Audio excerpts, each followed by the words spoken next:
Bien, bonjour à toutes et à tous. Je voudrais d'abord remercier tous ceux qui sont présents dans cette salle et en particulier nos intervenants d'aujourd'hui. On va commencer aujourd'hui avec Samantha de Canal+ sur le premier atelier. Merci aussi à tous ceux et toutes celles qui sont présentes en visio sur une journée, donc ascenseur et mobilité sociale. Vous savez que le MEDEF Réunion s'est doté d'une raison d'être, hein, agir ensemble pour une croissance responsable. Et dans ce mot responsable, il y a toute cette partie justement d'ascenseur et de mobilité sociale. Et il s'agira aujourd'hui de voir effectivement comment la mobilité sociale dans l'organisation, comment les politiques internes de l'entreprise permettront justement permettront justement à chacun et à chacune d'avoir en fait un projet professionnel à l'intérieur de l'entreprise et puis surtout et aussi de lutter contre le déterminisme social qu'on peut constater encore trop souvent dans notre société et évidemment dans nos entreprises. Donc une journée qui est articulée autour de 8 ateliers d'une heure environ qui vont démarrer donc là à cette heure-ci à 9h pour se terminer vers 18h45 en début de soirée. Ces webinaires en fait sont la déclinaison territoriale de ce qui s'est passé déjà au national. Et puis donc je le disais, vous avez tous reçu cette information que les ateliers d'aujourd'hui sont ouverts bien entendu à toutes les entreprises, toutes les associations, quelle que soit leur taille et leur secteur d'activité, parce qu'on craint souvent que dans les TPE, en fait, il n'y ait pas d'ascenseur ni de mobilité sociale. Pour avoir créé mon entreprise, donc être passé par le stade de TPE et PME ensuite, on peut avoir une politique aujourd'hui dans les entreprises qui permettent à tout à chacun travaillant dans ces entreprises de trouver effectivement sa voie d'épanouissement. Voilà, je vous souhaite à toutes et à tous une excellente journée et puis chacun des thèmes sera représenté par les présidents de commission que sont Yannick Béreuzet et Philippe Maillard, que je remercie de s'être mobilisés pour cette journée entière. Voilà, excellente journée à vous toutes et à vous tous. Écoutez, merci Didier, merci à tous. Donc Philippe Maillard, président de la commission sociale. Donc on va commencer tout de suite par le premier atelier qui est donc comment booster l'engagement des salariés. Pour plus de facilité, ce qu'on vous propose, c'est l'intervenant qu'on remercie encore, qui est Samantha Nahama, directrice générale de Canal+ Réunion, va présenter ce qu'elle a à nous partager aujourd'hui sur à peu près 3/4 d'heure. Pendant ce temps-là, utilisez le chat pour poser vos questions qu'on reprendra dans la dernière partie, donc dans le dernier quart d'heure. On essaiera de traiter du coup par groupe les différentes questions que vous avez et sur les thèmes de l'engagement des salariés. L'engagement des salariés, c'est vraiment quelque chose de très important. On a connu le coronavirus. On a vu à quel point l'engagement des salariés et leur implication était importante et elle est encore plus aujourd'hui. Pour certains dans des phases de redémarrage, pour d'autres dans des phases de progression et pour d'autres dans des phases de difficulté. Donc, je laisse tout de suite la parole à Samantha Nahama, que je remercie encore vraiment chaleureusement au nom du MEDEF pour son intervention. Merci Philippe. Je vais démarrer sans présentation, mais il y a une présentation qui ne devrait pas tarder à arriver, juste pour me présenter et vous dire que je suis dans le groupe Bolloré depuis 10 ans. Et mon expérience avant Canal+ International, puis Canal+ Réunion, c'était au sein de Autolib, donc qui est une société qui est née en 2011, puis a eu une triste mort en 2018, qui était une délégation de service public avec les collectivités de la région parisienne, qui permettait aux abonnés d'utiliser des véhicules électriques. Donc, nous avions une classe de à la fin d'Autolib, j'ai eu une mobilité au sein de Canal+ International au siège à Boulogne et je suis arrivée sur La Réunion en tant que directrice. Alors, j'étais directrice des opérations pour Canal+ International sur le pôle Outre-mer et je suis arrivée à La Réunion en août 2020, donc ça fait une petite année. Voilà, donc je vous parle aujourd'hui de ce sujet important qui est l'engagement des collaborateurs et des collaboratrices au sein pour les embarquer dans une démarche RSE. Alors, les points que je vais évoquer avec vous aujourd'hui dans le sommaire, avant de se poser la question de comment engager les collaborateurs et les collaboratrices, je vais essayer de répondre à la question, en tout cas pour ce qui est de Canal+ de Réunion, pourquoi on a décidé d'engager cette démarche. Donc, pourquoi booster l'engagement? Ensuite, je vais vous évoquer quelques points, quelques actions concrètes que j'ai mises en œuvre depuis mon arrivée, donc pour répondre au point à la question comment booster l'engagement. Ensuite, rapidement, les résultats concrets que cela peut avoir, donc une notion d'impact, et bien évidemment, vous aurez le temps de poser des questions et j'essaierai d'y répondre. Donc, pourquoi booster l'engagement des salariés? Romane, tu peux avancer.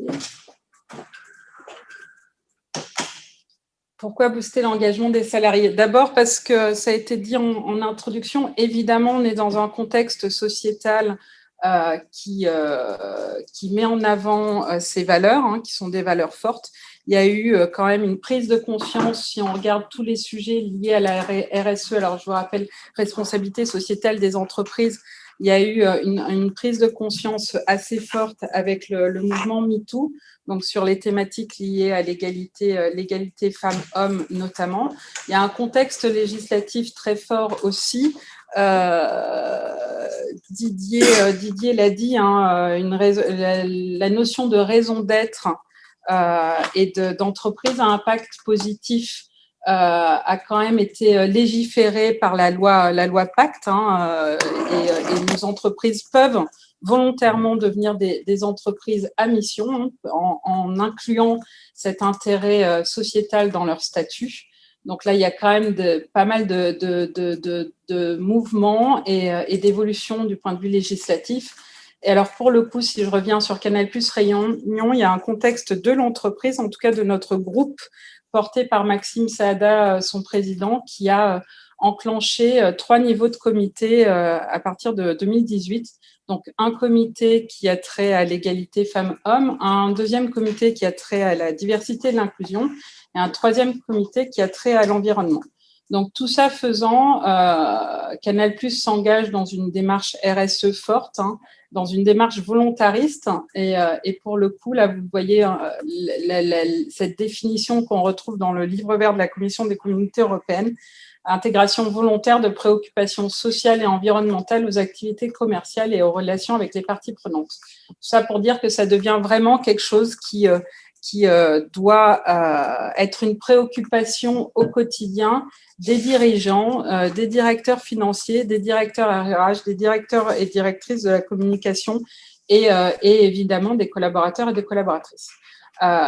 Quelques éléments que je voulais aussi partager avec vous, c'est, Philippe l'a évoqué, la crise, évidemment la crise sanitaire là, que nous avons vécue et que nous vivons encore.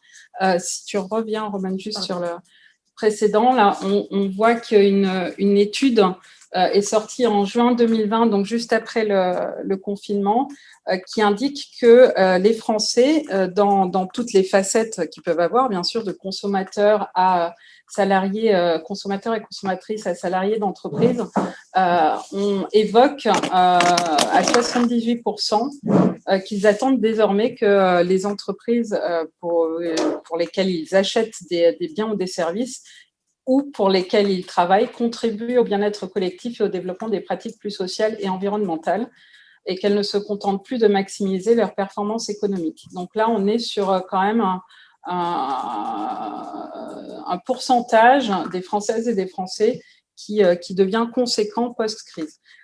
Je vous ai mis aussi quelques données qu'on retrouve dans une étude, donc dans le slide d'après, merci Romane, qu'on retrouve dans une étude, merci, Sociovision, qui est une étude sur un panel de 6000 Françaises et Français qui est réalisée donc sur tous les éléments de la société française, qui est réalisée depuis 1975 chaque année. Donc, ça nous permet d'avoir les évolutions là depuis 1992 pour dire que effectivement, ça vient confirmer ce que je viens de vous dire. La responsabilité sociale des entreprises devient de plus en plus prioritaire. C'est cette courbe bleue qu'on voit augmenter de façon assez notable depuis 2012, où les collaborateurs et les collaboratrices attendent donc des entreprises qu'elles se préoccupent d'actions liées à l'environnement, à l'harmonie sociale et à l'épanouissement de leur personnel. Et on a cette courbe rouge qui chute sur se concentrer uniquement sur le rôle économique de l'employeur.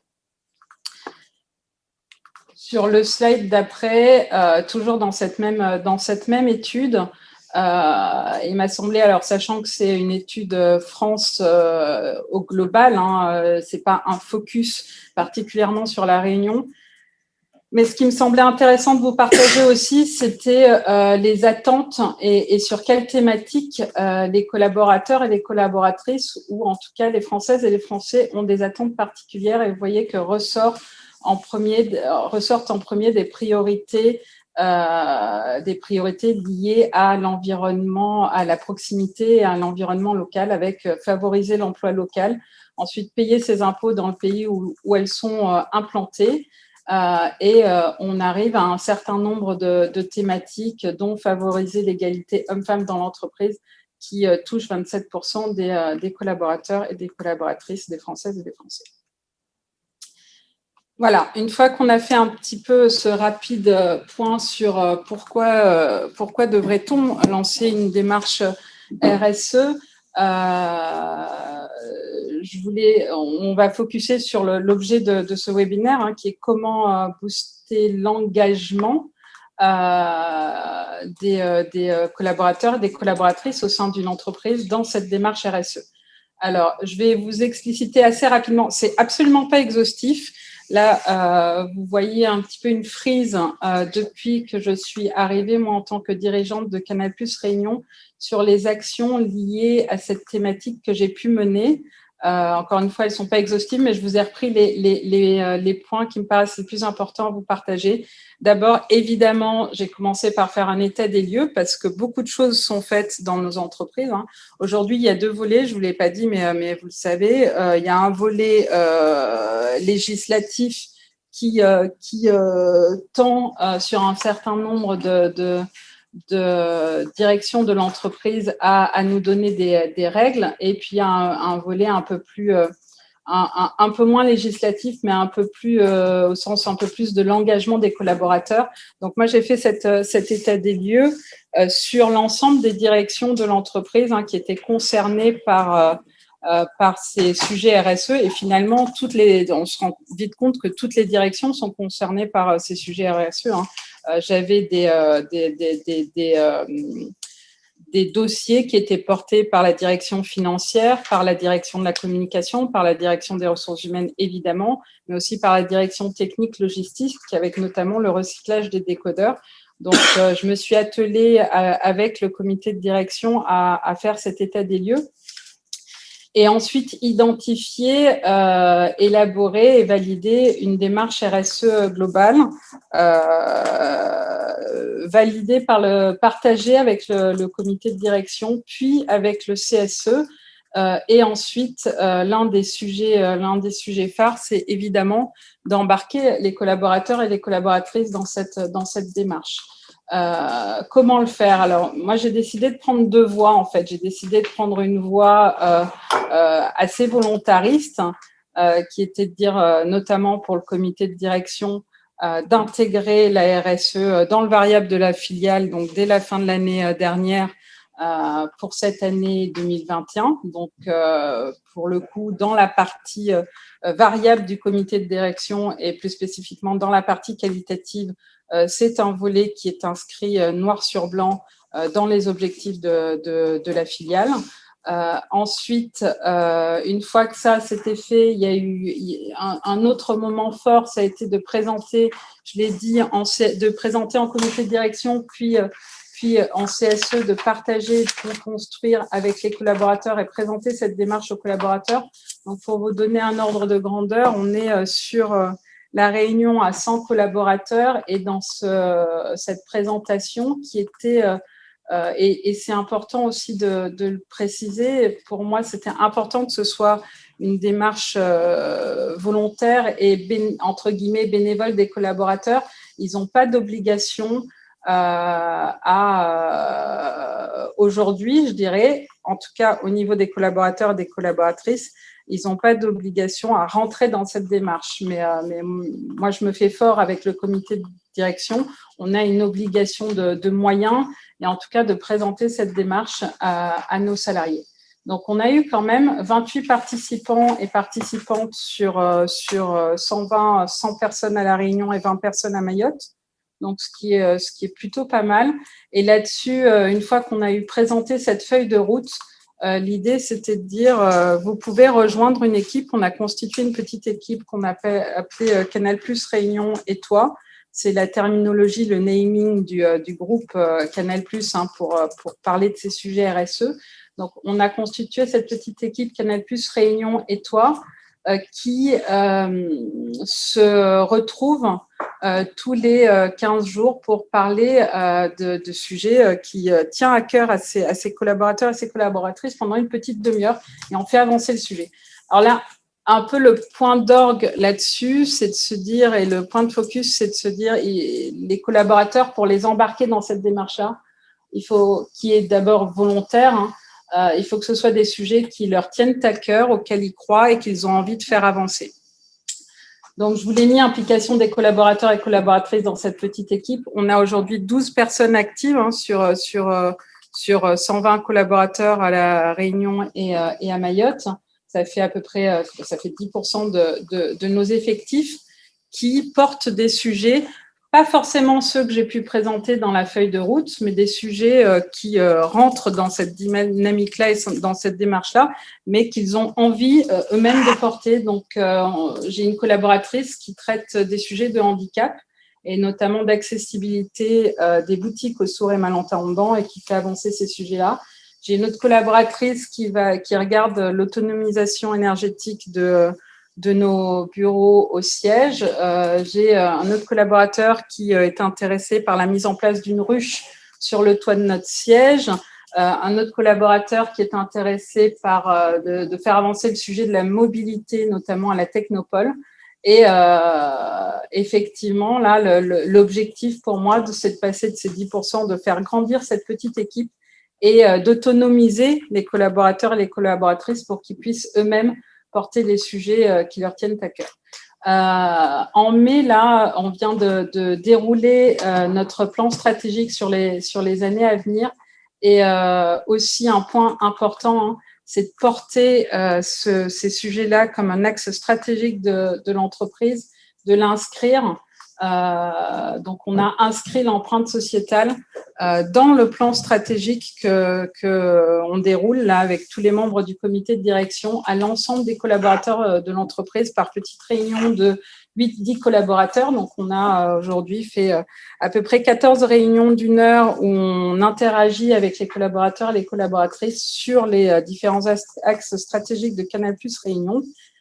Et où on prend à peu près 5 minutes pour réexpliquer l'empreinte sociétale que peut avoir notre entreprise dans l'engagement de ses collaborateurs et de ses collaboratrices. Et aussi le deuxième volet, mais que j'aborderai pas ici, c'est aussi cet engagement qu'on va avoir en tant que média avec les contenus, notamment les contenus locaux que nous donnons à voir, qui doivent rentrer aussi dans une certaine mesure dans cette démarche RSE. Les quelques points là de focus, mais je vais faire très vite là sur ce qui a été mis en place depuis mon arrivée. En termes d'égalité femmes-hommes, on a sensibilisé à la lutte contre le sexisme ordinaire et le harcèlement. Là, pareil, le sujet, c'était de pouvoir embarquer notamment les référents harcèlement. Comme vous le savez, quand on a un CSE, donc une entreprise de plus de 11 salariés, on est depuis le 1er janvier 2019 dans l'obligation d'avoir un élu nommé en tant que référent harcèlement. Donc, on a embarqué ces 2 référents, on a une femme et un homme, pour créer une vidéo avec eux qui déroule les définitions du sexisme ordinaire jusqu'au harcèlement, qui présente la procédure de lutte contre le sexisme ordinaire et le harcèlement, donc de façon pédagogue, didactique, en utilisant des vidéos qui existaient dans le groupe. On a créolisé cette vidéo, on a fait un événement interne qu'on a appelé Détacle la langue, sur l'idée d'un des référents pour dire des tacles à langue, oser parler. Il est important de parler de ces sujets-là. Et nous avions 50% de l'entreprise, des effectifs de l'entreprise connectés. Ça, c'était un événement facultatif. On aura dans les mois à venir des événements sur cette thématique-là qui seront obligatoires, puisqu'on a une zéro tolérance sur ces sujets-là. Et ça, c'était un événement facultatif. Autre point important encore sur l'égalité femmes-hommes, on a lancé des ateliers de découverte de l'écriture inclusive qui vraiment là, sur le sujet de la découverte et surtout, et ce qui est important, c'est d'expliquer pourquoi c'est important d'inclure les femmes dans la façon dont on écrit et dont on s'exprime. Et là, on a eu aussi pas mal de participants, 27 participants et participantes. D'autres importants, je fais un petit focus sur le jeu, sur la partie environnement. Il y a un jeu écologique qu'on a fait avec nos collaborateurs et collaboratrices pour sensibiliser à l'écologie, et on se rend compte aussi que passer par le jeu est une très bonne méthode et ça embarque aussi pas mal de personnes. Donc ça, c'est quelque chose qu'on a fait en septembre de l'année dernière et qu'on renouvellera avec le groupe en septembre de l'année prochaine. Create Joy, je vais faire un dernier petit focus là-dessus, ou peut-être pas, je vais en faire d'autres. Create Joy, c'est une plateforme que nous avons au sein du groupe et spécifiquement au sein du groupe Vivendi.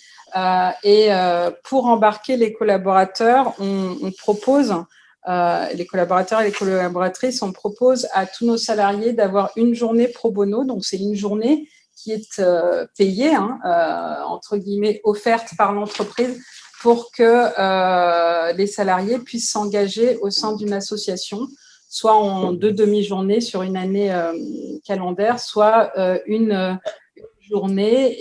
Et là, on a présenté un certain nombre de missions disponibles avec des associations locales. Suite à cette présentation, où on a eu 18 participants et participantes, on a 8 personnes qui se sont engagées auprès d'associations locales pour donner de leur temps. Après, assez rapidement, c'est un peu un fil rouge. Quand je suis arrivée, il y avait pas mal de choses qui n'étaient pas on favorisait pas systématiquement la production locale. Je vais citer un exemple que tout le monde connaît, c'est celui des masques. Quand je suis arrivée, nos masques venaient de Chine et maintenant ils viennent de l'île de la Réunion. Et on a adhéré là aussi en termes de communication. Ça a été important de mettre ça en avant pour aller dans le sens de nos actions liées à la sensibilisation à la lutte contre le sexisme ordinaire, harcèlement, de façon spécifique et plus généralement l'égalité professionnelle. On a adhéré au groupement d'entreprises en action pour l'égalité femmes-hommes, donc Together, dès le mois de janvier. Voilà. Après, ça ne marche pas. Ça marche plus. Ça marche plus. C'est juste celui d'avant. Voilà, alors pour se résumer, comment engager ces salariés dans la démarche RSE de l'entreprise, le premier point que j'ai envie de partager avec vous, c'est de dire qu'il faut croire en cette démarche et il faut que cette démarche soit portée haut et fort par le dirigeant ou la dirigeante et il ou elle soit suivi par son comité de direction.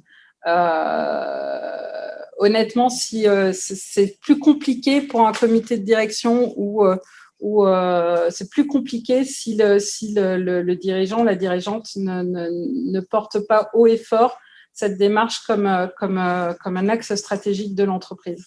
Ensuite, il me paraît indispensable d'être cohérent, évidemment, entre cette stratégie et la communication qu'on en fait. Moi, ce que j'ai partagé avec ma directrice de la communication, par exemple, c'est de dire on ne communique pas tant qu'on n'a pas fait, on fait et après on communique. on ne va pas communiquer puis faire, parce que là, c'est le meilleur moyen de se prendre les pieds dans le tapis et de ne pas être cohérent entre la stratégie et la communication, et d'avoir des collaborateurs et des collaboratrices qui ne nous suivent plus d'ailleurs pour le coup. Donc, être cohérent, pour moi, ça signifiait intégrer la RSE comme un objectif aux variables, comme un objectif qualitatif. Promouvoir la journée pro bono, comme je vous l'ai indiqué. Ensuite, il est important d'aller chercher dans les collaborateurs, c'est ce qu'on a fait là en constituant l'équipe Canal+, Réunion et toi. Il est important d'aller chercher des référents et des référentes, des gens qui portent les sujets avec leur tripes, c'est vraiment ça, dans une démarche concrète, qui ont envie de faire avancer les sujets. Je pense notamment à la personne qui veut aller dans le sens de l'accessibilité des boutiques aux sourds et malentendants. Elle est elle-même, c'est assez léger, mais elle est elle-même dans cette position-là personnellement. Donc forcément, elle a très envie de faire avancer ce sujet-là. Donc impliquée par la co-construction, faire confiance, autonomiser. Primordial, c'est pas forcément d'une première évidence. Quand on confie ces gros dossiers-là aux collaborateurs et collaboratrices, il faut cadrer, il faut suivre. C'est pour ça que avec le directeur financier, la directrice de la communication, là, on est dans ces réunions, pas tout le temps, selon nos disponibilités. On participe à ces réunions tous les 15 jours d'une petite demi-heure qui font avancer les sujets, parce qu'il y a beaucoup de bonne volonté, mais ça nécessite évidemment une co-construction, un cadrage nécessaire. Mais pour le coup, je suis certaine que si on se repositionne dans un an à partir de maintenant, on aura de beaux projets qui auront avancé. Jouer, je voulais le rappeler là, je pense que c'est aussi un très bon moyen de faire avancer ces sujets-là autour de l'égalité femmes-hommes, comme autour de l'environnement, l'écologie. Ensuite, comme fil rouge, j'ai remis animer, suivre, coordonner, communiquer en interne, mais communiquer quand on a fait, partager avec les collaborateurs et les collaboratrices, et évidemment mesurer l'impact, le piloter. Alors du coup, pour ce point-là, moi je me sentais un peu légère, donc on a décidé de lancer une étude en interne qui me permettra chaque année de voir l'évolution sur l'engagement des collaborateurs sur cette démarche RSE. Donc là, on devrait lancer une première étude qui sera notre temps zéro par rapport à ces thématiques-là à partir du mois de septembre ou octobre.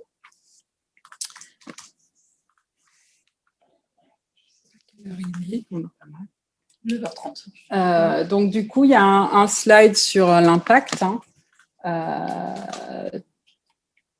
Tout ça, je vous ai partagé le pourquoi booster l'engagement des collaborateurs, comment j'avais mis en place un certain nombre d'actions. Et si on regarde sur l'impact, à quoi peut-on s'attendre une fois qu'on a enclenché cette démarche-là? Alors, sur les sujets de la RSE liés à l'égalité femmes-hommes ou à la diversité inclusion, on instaure une safe place. Vraiment, le côté aujourd'hui, on peut parler, il faut oser parler.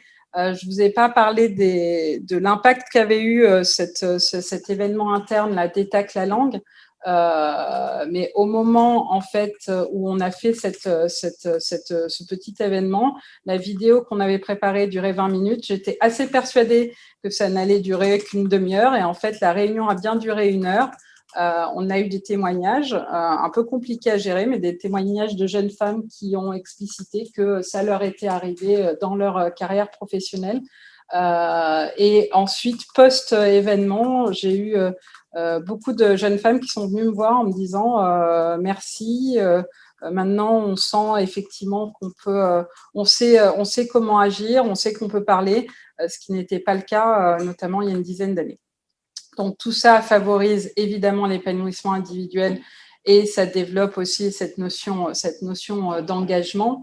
On renforce la motivation des collaborateurs. Là, il y a pas mal d'études, je ne vous ai pas ressorti des études, mais il y a pas mal d'études évidemment qui disent sur ces thématiques de démarche RSE, une fois qu'elles sont bien ancrées, ainsi que la qualité de vie au travail, on a des collaborateurs qui ont moins envie de partir, qui sont plus motivés dans leur tâches quotidiennes et on améliore la rétention notamment des talents. Alors ça vaut aussi beaucoup sur les jeunes générations. Là, depuis que je suis arrivée, on a mis en place aussi un rapport d'étonnement à J+3 mois de l'arrivée de tous les collaborateurs dans l'entreprise. Donc, ça va du stagiaire au directeur et 100% des stagiaires que nous avons intégrés sur l'année passée évoquent dans leur rapport d'étonnement qu'ils sont contents d'avoir intégré une entreprise qui met en avant la démarche RSE dans le quotidien. Donc là, si on regarde l'impact que peut avoir ce type d'engagement et de démarche au sein de l'entreprise, évidemment, on va attirer des collaborateurs et des collaboratrices et on va garder les talents. Plus d'expérience collective, en plus, oui, évidemment. Alors là, les 12 personnes, les 12 participants, je vous ai dit à cette petite équipe Canal+, Réunion et toi, ce sont des collaborateurs qui ne sont pas tous dans les mêmes directions, qui en fait se retrouvent sur des valeurs communes et pas forcément sur des métiers communs, ce qui permet d'avoir une transversalité dans les échanges et de faire naître un engagement collectif sur des convictions qui sont partagées. Donc, se retrouver dans ce contexte-là est assez porteur. Renforcer le sentiment d'appartenance à l'entreprise, je l'ai dit, donner de la fierté, favoriser l'innovation, les idées et les postures nouvelles. Donc, en conclusion, plus de talent, plus de motivation, plus d'engagement, plus de travail d'équipe et plus de performance. Et je crois que j'ai fini. Voilà. Alors, il y a quelques questions dans le chat qui ont été plus ou moins abordées, mais je vais peut-être quand même les préciser. Notamment, comment mobiliser, sensibiliser le chef d'entreprise sur ce sujet, notamment dans les petites entreprises. Alors, moi, là-dessus, j'ai un avis assez tranché, c'est que pour des gens qui ne seraient pas forcément appétents à l'origine, il faut sortir les différentes études. Franchement, il y a plein d'études qui existent sur le sujet qui prouvent un peu, c'est pour ça qu'il me semblait important de vous parler du pourquoi en amont et de l'impact qui prouve que par A plus B, que ça va être bénéfique pour l'entreprise.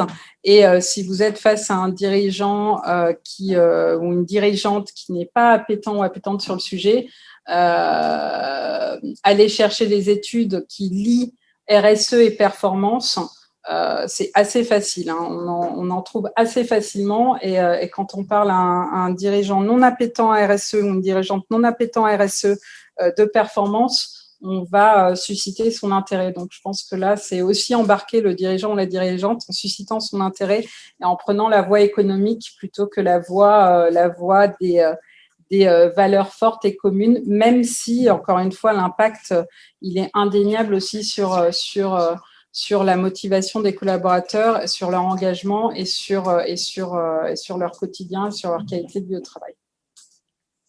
On nous demande de remettre la slide sur les résultats de l'étude. Alors, il y a une autre question sur cette démarche a-t-elle eu un effet bénéfique sur votre turnover ? Alors, aujourd'hui, c'est un peu trop tôt pour le dire.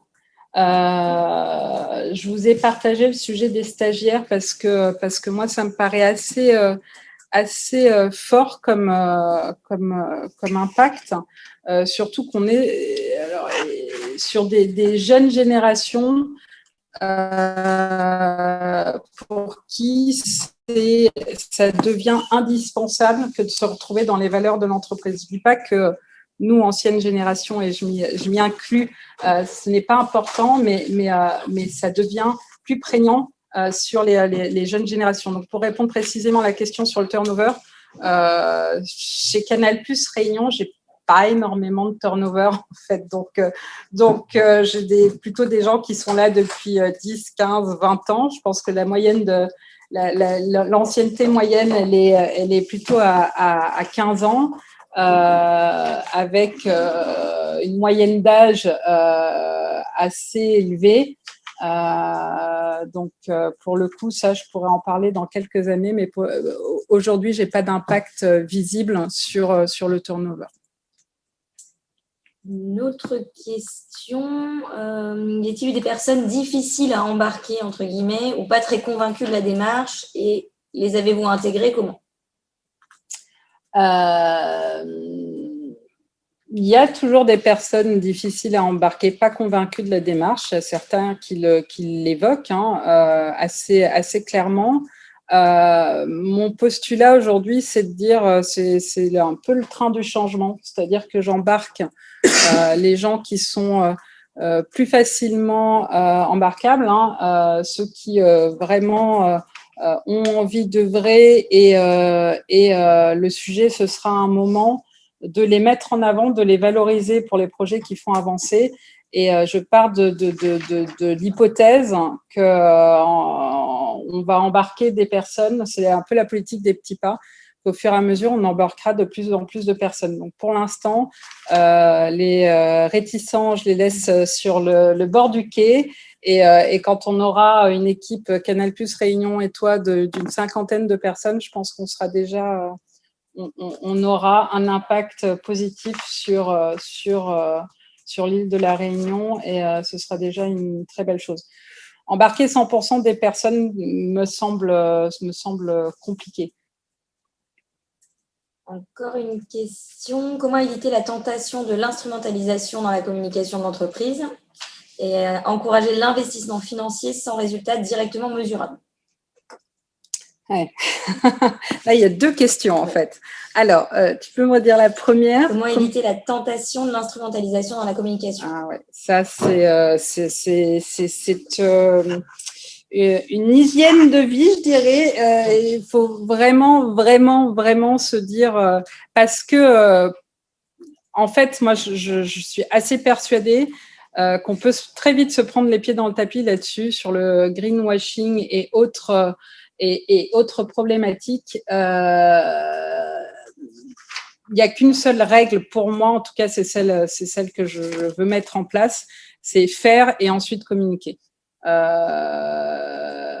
L'inverse est effectivement, c'est très tentant, mais ça n'a pas de sens, ni en interne, ni en externe, en tout cas à mon avis. Et pour l'autre sujet, sur l'investissement financier,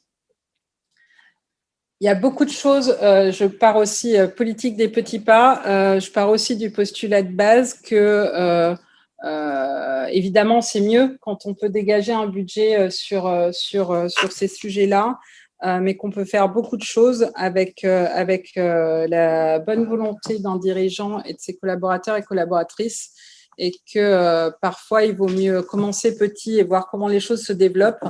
Parce que évidemment, c'est dit dans la question, le retour sur investissement, comme on attendrait sur des sujets plus cœur de métier d'une entreprise, ils sont pas évidents. Mais et c'est aussi un des points que je vous ai mis, c'est important de mesurer l'impact. Ça a été posé dans la question sur le turnover. Il faut aussi en amont identifier les KPI et se dire qu'on va les suivre dans cette démarche-là, on va les suivre année après année, et ça peut venir corroborer une démarche qui va se renforcer avec le temps. Mais effectivement, c'est aussi bien de définir ces KPI.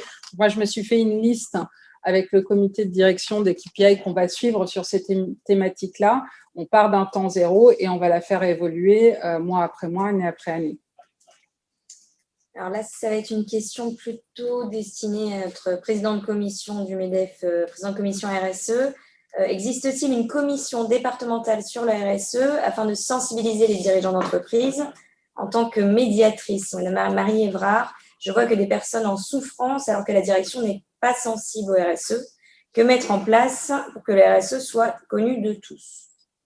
Alors oui, il existe une commission qui se réunit tous les mois, du coup, ici au MEDEF. Et je crois que la prochaine a lieu le 13 juillet, de mémoire, Roman. C'est ça? Le 20. Le 20 juillet, pardon. Et donc, je ne sais plus qui envoie le message, mais la personne est évidemment la bienvenue à la prochaine séquence de cette commission, où on traite effectivement de tous ces sujets RSE qui sont assez riches, et en essayant de décliner l'ensemble des thématiques.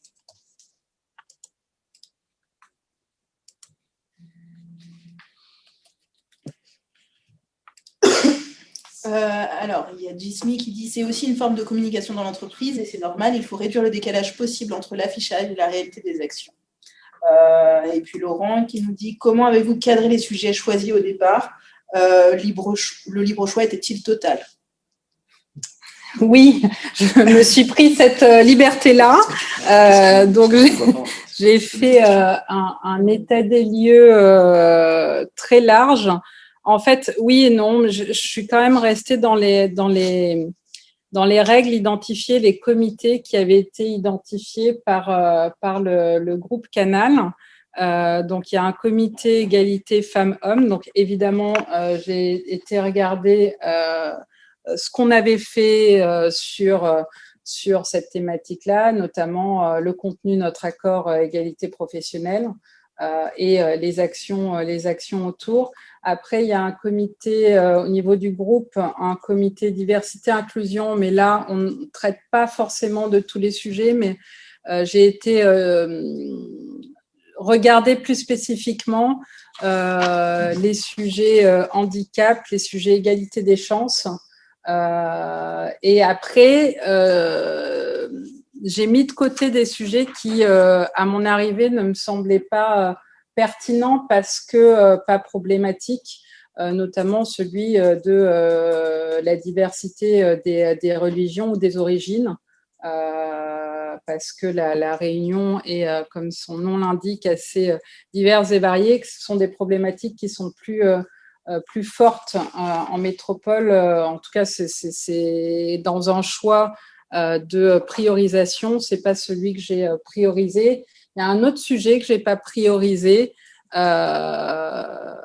mais qu'il faudra que je rentre là-dedans parce qu'en plus, je pense que ça va être compliqué pour les collaborateurs et les collaboratrices de se l'approprier, de le faire avancer. C'est le sujet LGBT, donc qui est aussi un sujet qu'on regarde au niveau du groupe Canal.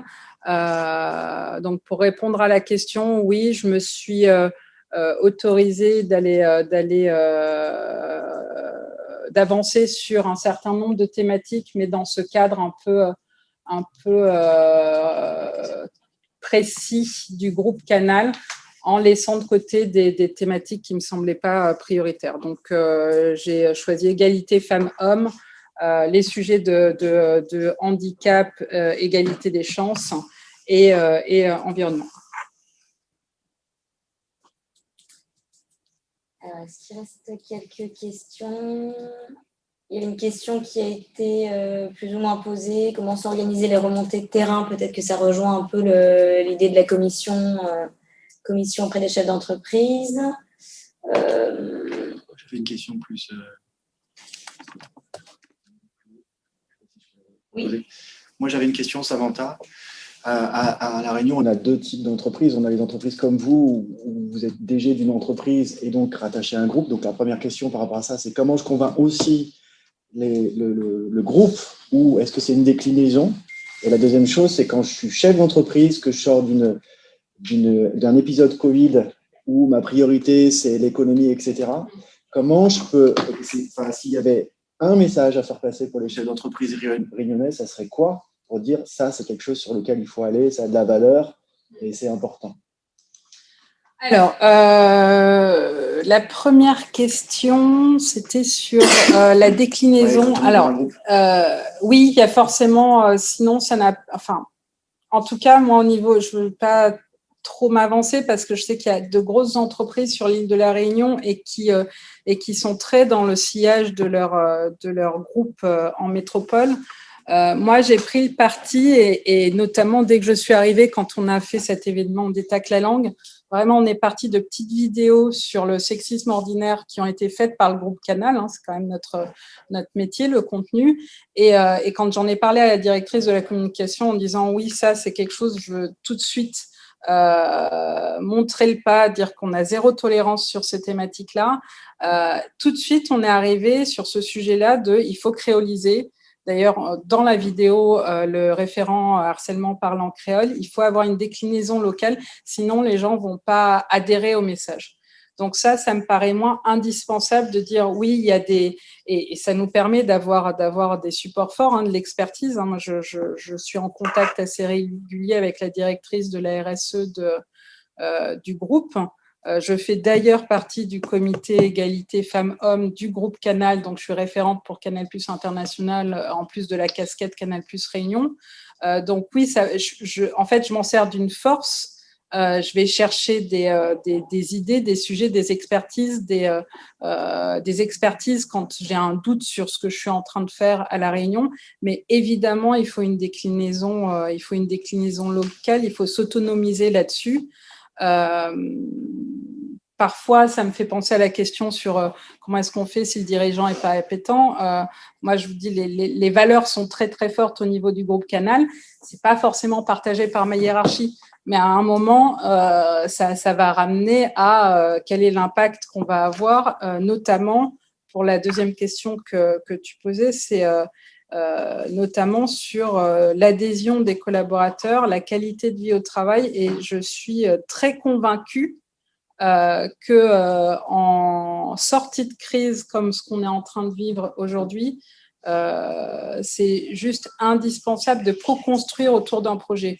Alors, ces projets-là sont porteurs de valeurs fortes, donc je trouve ça intéressant de passer par là.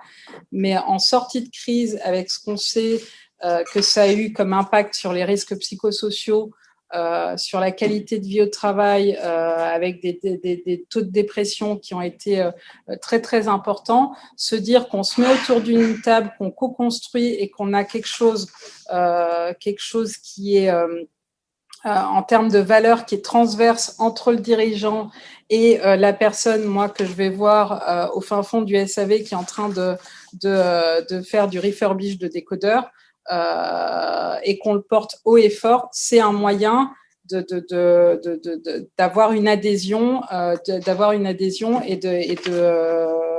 de co-construire, oui, de sortir un peu de ce marasme actuel. Franchement, je pense que c'est. Je vois quand même j'ai vu une question sur responsable du bonheur. Que pensez-vous du métier de responsable du bonheur en entreprise? Ils sont larges. Je pense que c'est du marketing. Je pense que c'est du marketing de quelque chose qui pourrait s'appeler autrement. Je pense que la fonction en elle-même est nécessaire, mais que l'appeler responsable du bonheur, je trouve que c'est un peu dévaloriser ce qui pourrait être fait. Moi, si j'avais pas je peux vous dire, si j'étais dirigeante de ma propre entreprise sans avoir de groupe, je commencerais par faire quelque chose qui, je pense, serait assez disruptif ou différenciant dans la société actuelle. C'est que je n'appellerais pas mon directeur des ressources humaines un directeur des ressources humaines. Je trouve ça, directrice des ressources humaines, je trouve ça terrible. Ressources humaines, ça ramène à quelque chose de bassement matériel. J'innoverais en l'appelant directeur ou directrice des richesses humaines. Je trouve que ça a plus de sens. Mais le responsable du bonheur en entreprise, qu'on le veuille ou non, moi je le rattache beaucoup à la fonction RH quand même. Avez-vous mesuré l'impact de vos actions RSE sur votre personnel? Non, pas encore, mais on va le faire. C'est ce que je disais, là, on lance cette étude qui sera la première, hein. D'ailleurs la première au niveau du groupe, parce qu'on a lancé une étude auprès de nos abonnés. On le fera aussi d'ailleurs, une étude abonnée sur la perception de la diversité dans nos contenus et les préoccupations de nos abonnés. Ça a été lancé en métropole, et ce qui ressort de nos abonnés métropolitains pour le groupe Canal, c'est que la première préoccupation, c'est le pouvoir d'achat. Et la deuxième, c'est l'environnement. Donc ça, on va le lancer au niveau de la Réunion sur nos abonnés, mais ça n'a pas été fait dans le groupe parce que c'est plus compliqué de lancer une étude sur ces thématiques-là, en tout cas sur les thématiques diversité, inclusion auprès des collaborateurs, parce qu'il faut faire attention à anonymiser les questionnaires, etc., etc. Mais on va le faire.